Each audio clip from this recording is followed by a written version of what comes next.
In 1976, as the United States was celebrating its bicentennial, I was reading a lot of American poetry, and I came across a collection called Smoke and Steel, written by Carl Sandburg in the 1920s. I was completely knocked out by these poems. I had learned some of his when I was in school, but they were kind of safe.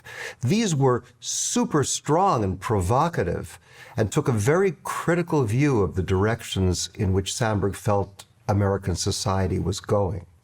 Carl August Sandburg was born to a family of poor Swedish immigrants in 1878.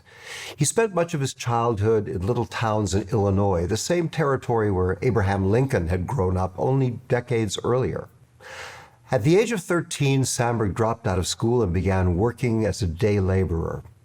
He was riding the rails on trains across the great American West, and in his travels, he met all kinds of working people of every social class and was deeply affected by the struggles that they faced. Sandburg found his poetic voice in the experiences and in the language of these people. Sandburg began to imagine himself as a true poet of the people. He became involved in radical politics, and near the time of the First World War, he worked as an organizer for Eugene V. Debs' Socialist Party of America. At the party's headquarters in Chicago, he met his future wife, Lillian Steichen, the younger sister of the painter and photographer Edward Steichen, who traveled in similar circles as other radical artists, including photographers Stieglitz and Weston, painters Georgia O'Keeffe and Thomas Hart Benton. In Chicago, Sandburg also became immersed in the city's burgeoning cultural renaissance.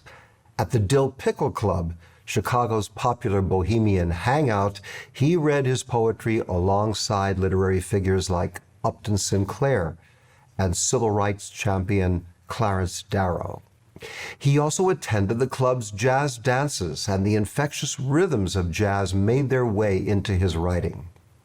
In addition to poetry, he wrote what many to this day still consider the iconic biography of Abraham Lincoln, and he collected and performed himself a wide variety of American folk songs and work songs, which he also published as the American Song Bag.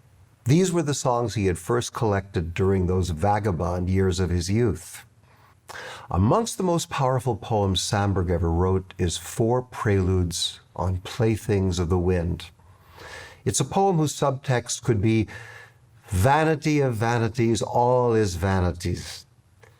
Its subject is related to Shelley's famous poem, Ozymandias, a meditation on the ruins of the Colossus of Memnon.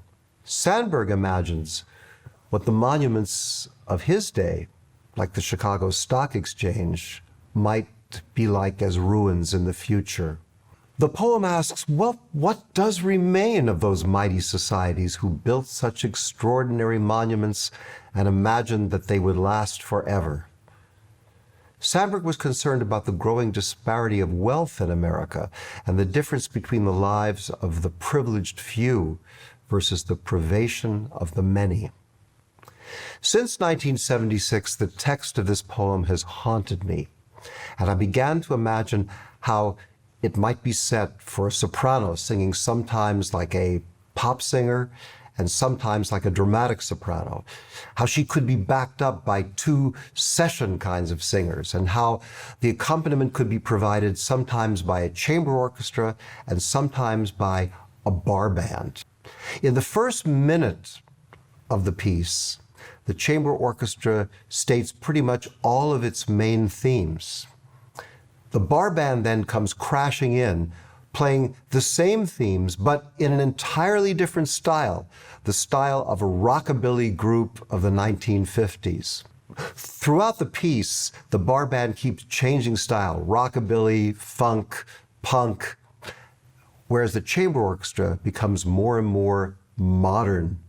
The two groups get thoroughly mixed up together before the soprano brings the mood back to the quiet, meditative place of the beginning. And the two backup singers make the comment, yes, it's happened before, all happened before.